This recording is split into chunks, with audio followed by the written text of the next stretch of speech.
ಕೊಟ್ಟಿರುವ ಸಂಖ್ಯೆಗಳನ್ನು ಸಂಖ್ಯಾ ರೇಖೆಯ ಮೇಲೆ ಗುರುತಿಸುವುದು. ಹಿಂದಿನ ತರಗತಿಯಲ್ಲಿ ನೀವು ಸಂಖ್ಯೆಗಳನ್ನು ಸಂಖ್ಯಾ ರೇಖೆಯ ಮೇಲೆ ಗುರುತಿಸುವ ಬಗ್ಗೆ ಕಲಿತಿದ್ದೀರಿ. ಕೊಟ್ಟಿರುವ ಸಂಖ್ಯೆಗಳನ್ನು ಸಂಖ್ಯಾ ರೇಖೆಯ ಮೇಲೆ ಗುರುತಿಸುವುದು ಹೇಗೆ ಎಂಬುದನ್ನು 7ನೇ ತರಗತಿಯಲ್ಲಿ ಅಭ್ಯಾಸ ಮಾಡಿದೆ. ಇಲ್ಲಿ ಭಾಗಲಬ್ಧ ಸಂಖ್ಯೆಗಳಿವೆ. ಭಾಗಲಬ್ಧ ಸಂಖ್ಯೆಗಳನ್ನು ಸಂಖ್ಯಾ ರೇಖೆಯ ಮೇಲೆ ಗುರುತಿಸುವುದು. ಭಾಗಲಬ್ಧ ಸಂಖ್ಯೆಗಳನ್ನು ಸಂಖ್ಯಾ ರೇಖೆಯ ಮೇಲೆ ಗುರುತಿಸುವ ವಿಧಾನ ಅಭ್ಯಾಸ 2.2. ಅಭ್ಯಾಸ 2.2.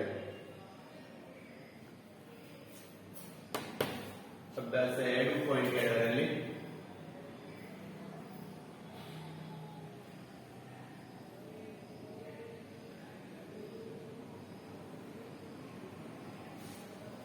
ಪ್ರಶ್ನೆ 1.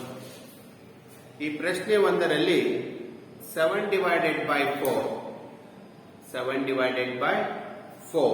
ಸಂಖ್ಯಾ ರೇಖೆಯ ಮೇಲೆ ಗುರುತಿಸಿ ಅಂತ. ಇದರಲ್ಲಿ ಇಲ್ಲಿದೆ 7/4. ಇದನ್ನು ಸಂಖ್ಯಾ ರೇಖೆಯ ಮೇಲೆ ಗುರುತಿಸಬೇಕು.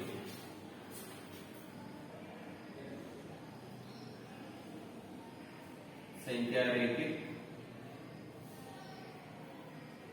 0, 1/4, 2/4, 3/4, 4/4, 5/4, 6/4, 7/4, 8/4, 9/4, 10/4,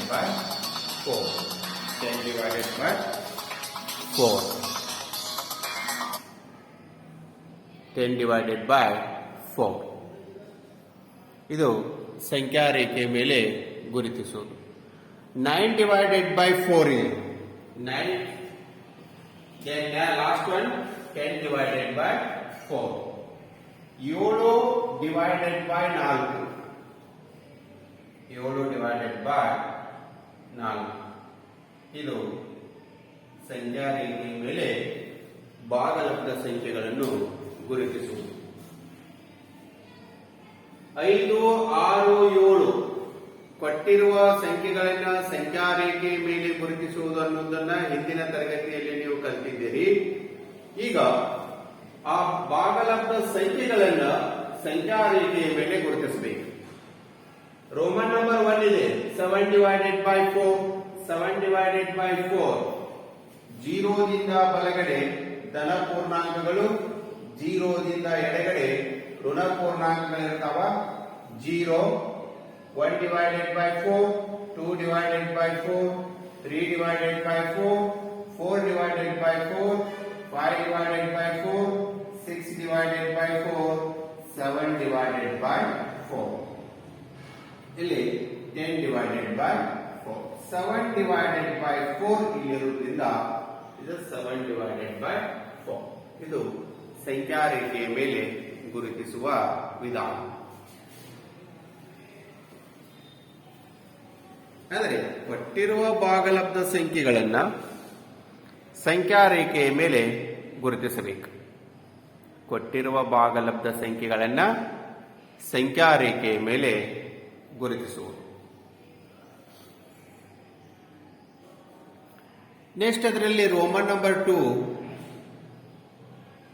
-5/6 ಇದೆ.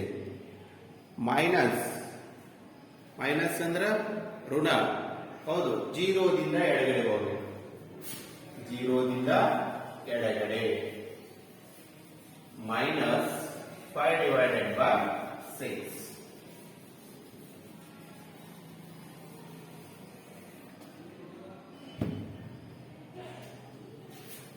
Roman number 2 minus 5 divided by 6.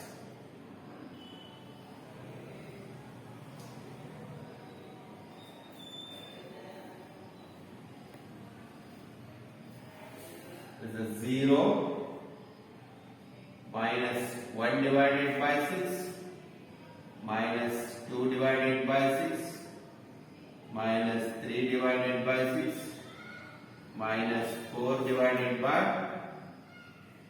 6 minus 5 divided by 6 minus 6 divided by 6 minus 7 divided by 6. 0 minus 1 divided by 6, 2 divided by 6, 3 divided by 6, 4 divided by 6. ನಮಗೆ ಬೇಕಾಗಿದ್ದು minus 5 divided by 6. minus 5 divided by 6. ಇದು ಸಂಖ್ಯಾ ರೇಖೆಯ ಮೇಲೆ ಗುರುತಿಸುವ ವಿಧಾನ. minus 5 divided by 6.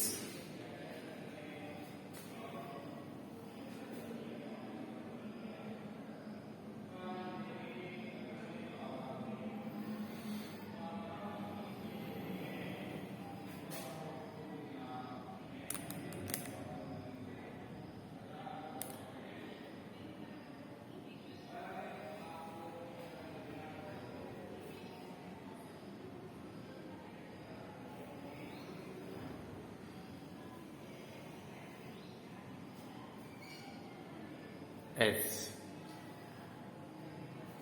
minus 5 divided by 6. Next, ಪ್ರಶ್ನೆ number 2. minus 2 by 11 minus 5 by 11 minus 9 by 11. ಸಂಖ್ಯಾ ರೇಖೆಯ ಮೇಲೆ ಗುರುತಿಸಬೇಕು.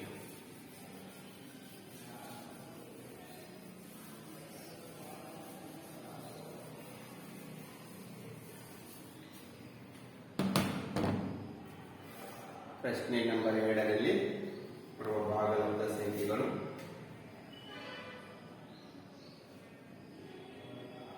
minus 2 by 11 minus 5 by 11 minus 9 by 11. ನೋಡಿ ಮೈನಸ್ ಇದೆ,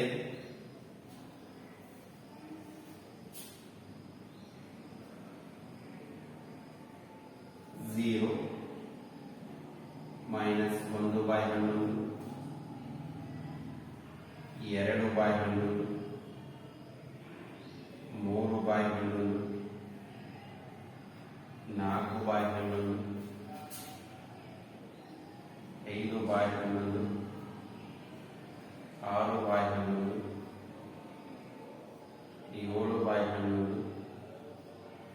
8 by 11 9 by 11 10 by 11 11 by 11 11 by 11. ಎಲ್ಲ ಮೈನಸ್ ಇದೆ, ಹೌದು. 1 by 11 minus 2 by 11 minus 3 by 11 minus 4 by 11 minus 5 by 11 ಅಲ್ಲಿವರೆಗೆ ಮೈನಸ್ 11 by 11. ಈಗ ಕೊಟ್ಟಿರುವುದು ಯಾವುದು? minus 2 by 11 minus 2 by 11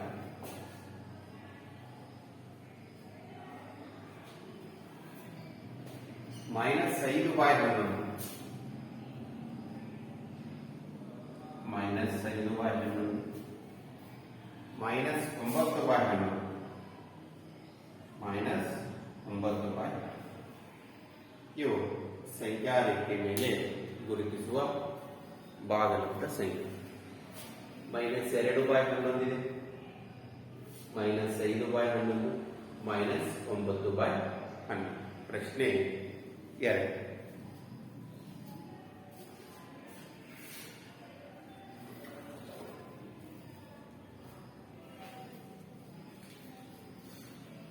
ಇದು ಕೊಟ್ಟಿರುವ ಭಾಗಲಬ್ಧ ಸಂಖ್ಯೆಗಳನ್ನು ಸಂಖ್ಯಾರೇಖೆಯ ಮೇಲೆ ಗುರುತಿಸುವುದು. ಸಂಖ್ಯಾರೇಖೆಯ ಮೇಲೆ ಗುರುತಿಸುವುದು.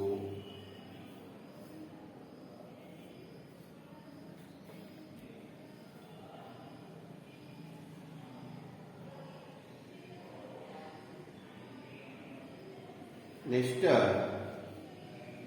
ಪ್ರಶ್ನೆ 3. ಎರಡಕ್ಕಿಂತ ಸಣ್ಣದಾದ 5 ಭಾಗಲಬ್ಧ ಸಂಖ್ಯೆಗಳನ್ನು ಬರೆಯಿರಿ.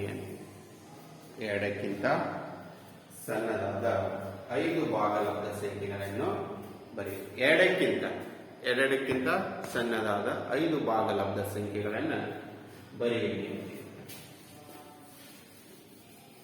0 ಒಂದು ಭಾಗಲಬ್ಧ ಸಂಖ್ಯೆ, ಅದು ಬರೀಬಹುದು. ಎರಡಕ್ಕಿಂತ ಚಿಕ್ಕದು 1 -1, ಬಟ್ ಎರಡಕ್ಕಿಂತ ಏನಿರಬೇಕದು ಚಿಕ್ಕದಿರಬೇಕು. ಅದು ಏನಿದೆ ಪ್ರಶ್ನೆ? ಎರಡಕ್ಕಿಂತ ಚಿಕ್ಕದಿರುವ 5 ಭಾಗಲಬ್ಧ ಸಂಖ್ಯೆಗಳನ್ನು ಬರೆಯಬಹುದು. ಯಾವುದು ಬೇಕಾದ ಬರೀಬಹುದು.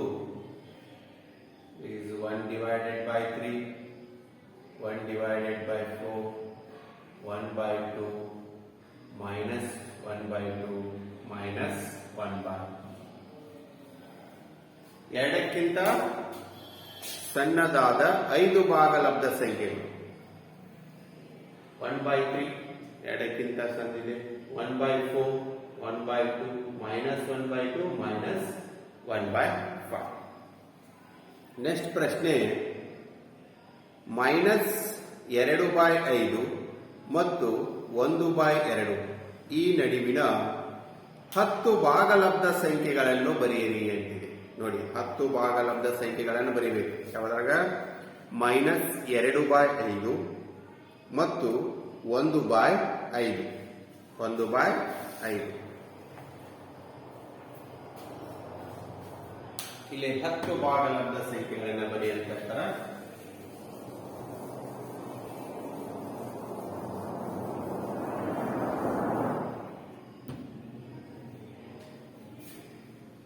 ಪ್ರಶ್ನೆ 4.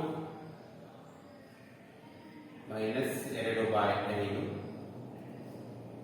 ಮತ್ತು 1/5 ಇವುಗಳ ನಡುವಿನ 10 ಭಾಗಲಬ್ಧ ಸಂಖ್ಯೆಗಳು. ಫಸ್ಟ್ 5 ಮತ್ತು 2ರ ಲಸಾಹ, 2 ಮತ್ತು 5ರ ಲಸಾಹ 10.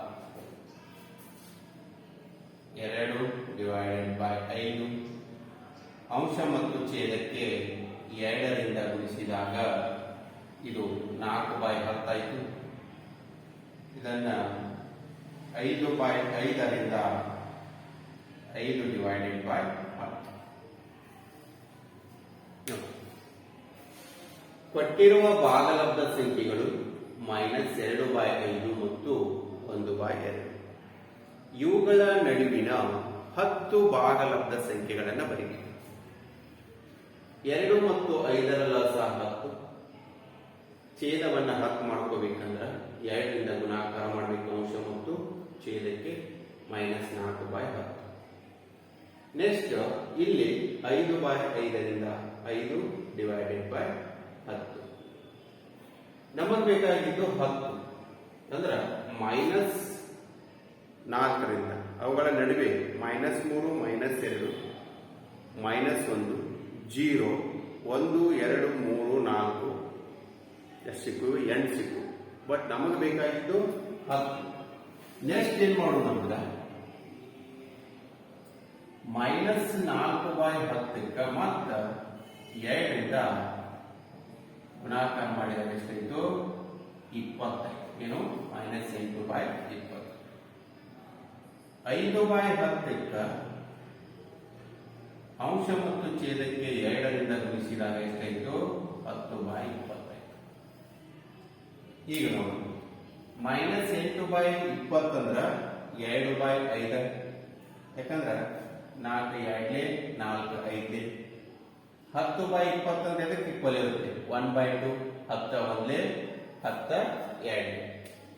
ಈಗ ಇವುಗಳ ನಡುವಿನ 10 ಭಾಗಲಬ್ಧ ಸಂಖ್ಯೆಗಳು ಮೈನಸ್ 8 ಇದೆ, ಮೈನಸ್ 7/10, ಮೈನಸ್ 6/10, ಮೈನಸ್ 5/10, ಸಾರಿ 20, ಯಾಕಂದ್ರೆ ಛೇದದಲ್ಲಿ 20 ಇದೆ, ಮೈನಸ್ 4/20, ಮೈನಸ್ 3/20, ಮೈನಸ್ 2/20, ಮೈನಸ್ 1/20, 0, 1/20, 2/20, 1 2 3 4 5 6 7 8 9 10. ಈ 10 ಭಾಗಲಬ್ಧ ಸಂಖ್ಯೆಗಳು ನೋಡಿ. ಮೈನಸ್ 2/5 ಮತ್ತು 1/2 ನಡುವಿನ 10 ಭಾಗಲಬ್ಧ ಸಂಖ್ಯೆಗಳನ್ನ ಬರೆಯಿರಿ ಅಂತೀವಿ. 2 ಮತ್ತು 5 ಲಸ 10. ಹೌದು, ಇಲ್ಲಿ ಛೇದವನ್ನ 10 ಮಾಡ್ಕೋಬೇಕಂದ್ರ ಅಂಶ ಮತ್ತು ಛೇದಕ್ಕೆ 2ರಿಂದ ಗುಣಾಕಾರ ಮಾಡಬೇಕು. 2 2 4 ಮೈನಸ್ 5 5 10. ಇಲ್ಲಿ 2 ಇದೆ, 5 ಅಂಶ ಮತ್ತು ಛೇದಕ್ಕೆ ಗುಣಾಕಾರ ಮಾಡಿದಾಗ 5 ಅಂದ್ರ ಮೈನಸ್ 4/10 ಯಾವುದಕ್ಕೆ ಈಕ್ವಲ್ ಇರುತ್ತೆ 2/10. 5/10 ಅಂದ್ರೆ 1/2. 5 ಒಂದೇ 5. ಇವುಗಳ ನಡುವೆ ನಮಗ 10 ಭಾಗಲಬ್ಧ ಸಂಖ್ಯೆಗಳು ಸಿಗಲ್ಲ. ನೆಕ್ಸ್ಟ್ ಅಂತ ಏನು ಮಾಡಬೇಕು, ಮತ್ತೆ 2ರಿಂದ ಅಂಶ ಮತ್ತು ಛೇದಕ್ಕೆ ಗುಣಾಕಾರ ಮಾಡಿದಾಗ ಮೈನಸ್ 8/20, ಅಂಶ ಮತ್ತು ಛೇದದಿಂದ ಗುಣಾಕಾರ ಮಾಡಿದಾಗ 10/20. ಇವುಗಳ ನಡುವೆ ನಮಗ 10 ಭಾಗಲಬ್ಧ ಸಂಖ್ಯೆಗಳು ಸಿಗುತ್ತವೆ. ಮೈನಸ್ 8 ಇದೆ, ಇಲ್ಲಿ ಮೈನಸ್ 8/20, ಇಲ್ಲಿ 10/20, ಮೈನಸ್ 7/20, ಮೈನಸ್ 6/20, ಮೈನಸ್ 5/20, ಅಲ್ಲಿವರೆಗೆ 0, 1/20 ಮತ್ತು 2/20, 1/20 ಮತ್ತು 2/20. ಇವು ಮೈನಸ್ 2/5 ಮತ್ತು 1/2 ಇವುಗಳ ನಡುವಿನ 10 ಭಾಗಲಬ್ಧ ಸಂಖ್ಯೆಗಳು. 10 ಭಾಗಲಬ್ಧ ಸಂಖ್ಯೆಗಳು.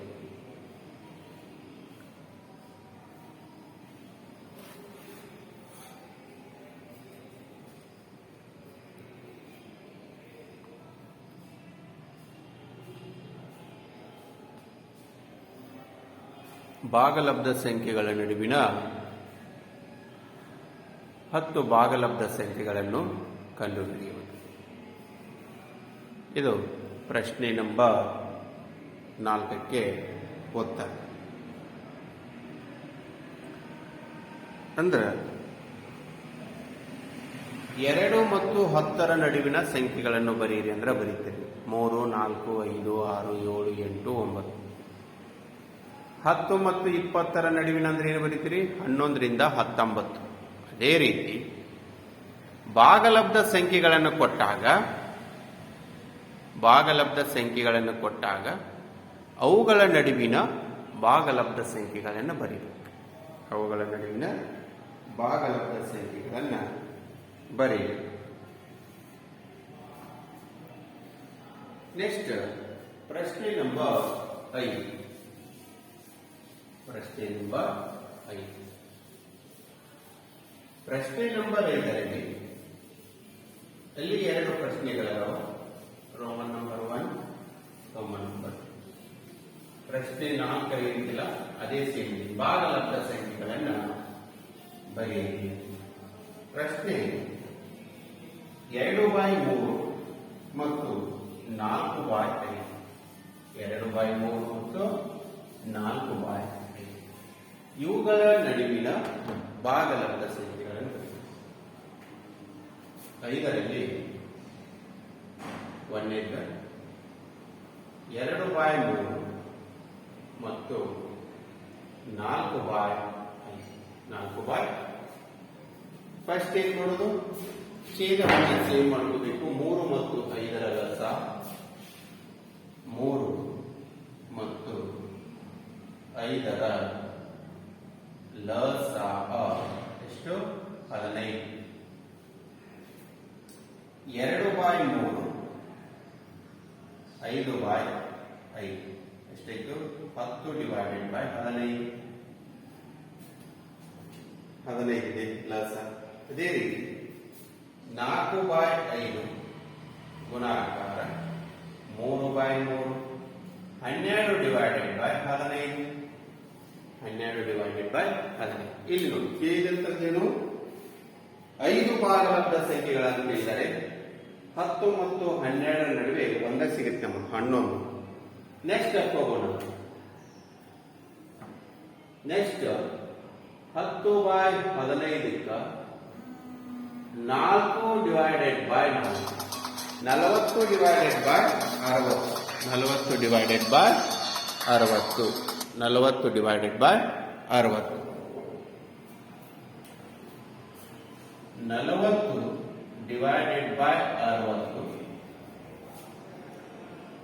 40/60 12/15 ಇಂಟು 4/4 12/4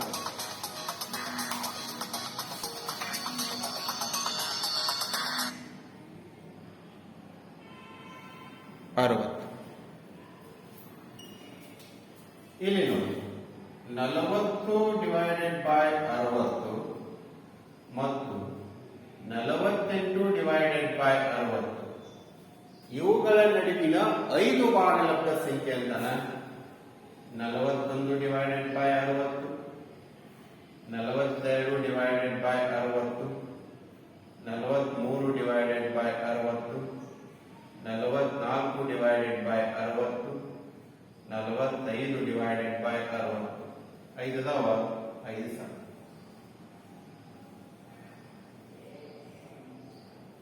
ಇದು 2/3 ಮತ್ತು 4/5 ಇವುಗಳ ನಡುವಿನ 5 ಭಾಗಲಬ್ಧ ಸಂಖ್ಯೆಗಳು. 5 ಫಸ್ಟ್ ಲಸ ತೆಗಿಬೇಕು. ಲಸ ತೆಗೆದ ನಂತರ 15 ಛೇದವನ್ನು 15 ಮಾಡ್ಕೋಬೇಕು. ಅವಾಗ 10/15 12/15 ಆಯ್ತು. 10/15 12/15 ಅವುಗಳ ನಡುವೆ ಒಂದೇ ನಮಗೆ ಭಾಗಲಬ್ಧ ಸಂಖ್ಯೆ ಸಿಗುತ್ತೆ. ಮುಂದಿನ ಹಂತ ಅಂಶ ಮತ್ತು ಛೇದಕ್ಕೆ 4ರಿಂದ ಗುಣಾಕಾರ ಮಾಡಿದಾಗ 40/60. 40/60 ಯಾವುದಕ್ಕೆ ಈಕ್ವಲ್ ಇರುತ್ತೆ? 2/3 22 23. ಅದೇ ರೀತಿ 48/60 12/4 12/5 ಇವುಗಳ ನಡುವಿನ 5 ಭಾಗಲಬ್ಧ ಸಂಖ್ಯೆಗಳು. 5 ಭಾಗಲಬ್ಧ ಸಂಖ್ಯೆಗಳು. ಈಗ ರೋಮನ್ ನಂಬರ್ 2 ನೀವು ಮಾಡಬೇಕು. ರೋಮನ್ ನಂಬರ್ 2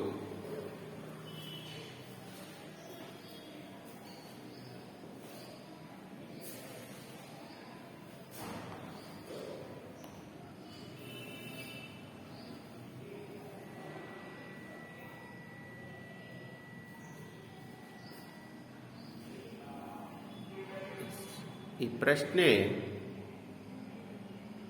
5ರಲ್ಲಿ ಇನ್ನು 2 ಪ್ರಶ್ನೆಗಳಿವೆ. ರೋಮನ್ ನಂಬರ್ 2 ಮತ್ತು ರೋಮನ್ ನಂಬರ್ 3. ಆ 2 ಪ್ರಶ್ನೆಗಳನ್ನು ನೀವು ಟ್ರೈ ಮಾಡಿ. 2 ಪ್ರಶ್ನೆಗಳನ್ನು ನೀವು ಟ್ರೈ ಮಾಡಿ. ಇನ್ನು ರೋಮನ್ ನಂಬರ್ 6 ರೋಮನ್ ನಂಬರ್ 6 ಗಿಂತ ಪ್ರಶ್ನೆ ನಂಬರ್ 6. ಪ್ರಶ್ನೆ ನಂಬರ್ 6 -2ಕ್ಕಿಂತ ದೊಡ್ಡದಾದ 5 ಭಾಗಲಬ್ಧ ಸಂಖ್ಯೆಗಳನ್ನು ಬರೆಯಿರಿ ಅಂತಿದೆ. -2ಕ್ಕಿಂತ ದೊಡ್ಡದಾದ 5 ಭಾಗಲಬ್ಧ ಸಂಖ್ಯೆಗಳನ್ನು ಬರೆಯಿರಿ ಅಂತಿದೆ.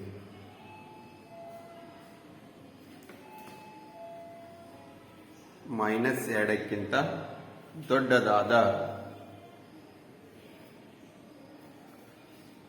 5 ಭಾಗಲಬ್ಧ ಸಂಖ್ಯೆಗಳು. -2 ಇದೆ. -2ಕ್ಕಿಂತ ದೊಡ್ಡದಾದ ಪ್ರಶ್ನೆ ಆ -2 ದೊಡ್ಡದು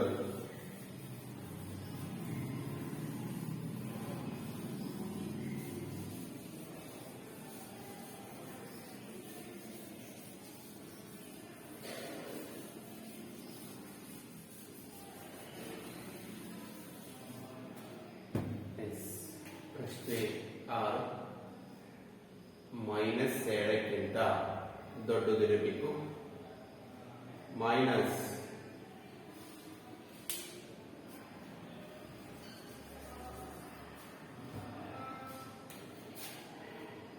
-3/2 ಯಾಕಂದ್ರೆ 1/2 ಬರುತ್ತೆ -2/2 -1/2 0 1/2 ಇವು -2 ದೊಡ್ಡವು ಹೌದು -3/2 ಅಂದ್ರೆ ಎಷ್ಟು -1.5 -1.5 ದೊಡ್ಡದು -2 -1 ದೊಡ್ಡದು -2 -0.5 1/2 ಅಂದ್ರೆ 0.5 ದೊಡ್ಡದು -2 0 ದೊಡ್ಡದು -2 1/2 ದೊಡ್ಡದು -2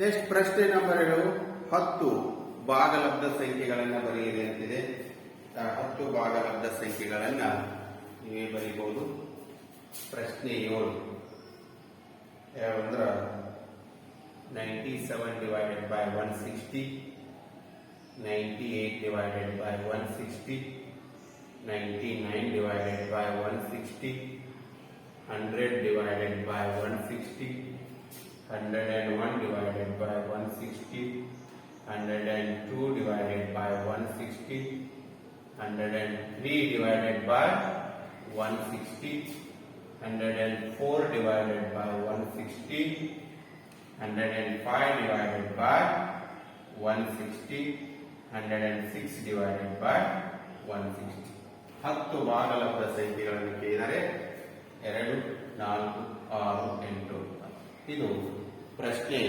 7 ಇನ್ನು ಈ ರೀತಿ ಅನೇಕ ಭಾಗಲಬ್ಧ ಸಂಖ್ಯೆಗಳನ್ನು ನೀವು ಬರೆಯಬಹುದು 2 3/4 3 5/5 ಮತ್ತು 3 4/4 3 5/5 ಮತ್ತು 3 4/4 ಇವುಗಳ ನಡುವಿನ 10 ಭಾಗಲಬ್ಧ ಸಂಖ್ಯೆಗಳನ್ನು ಬರೆಯಿರಿ ಅಂದರೆ ಅದು 97/160 98/160 99/160 100/160 106/160 ಇವು 10 ಭಾಗಲಬ್ಧ ಸಂಖ್ಯೆ ಪ್ರಶ್ನೆ ನಂಬರ್ 6ರಲ್ಲಿ -2 ಹೌದು -2ಕ್ಕಿಂತ ದೊಡ್ಡದು ಅಂತ ಇದ್ದಾನೆ -2ಕ್ಕಿಂತ ದೊಡ್ಡದು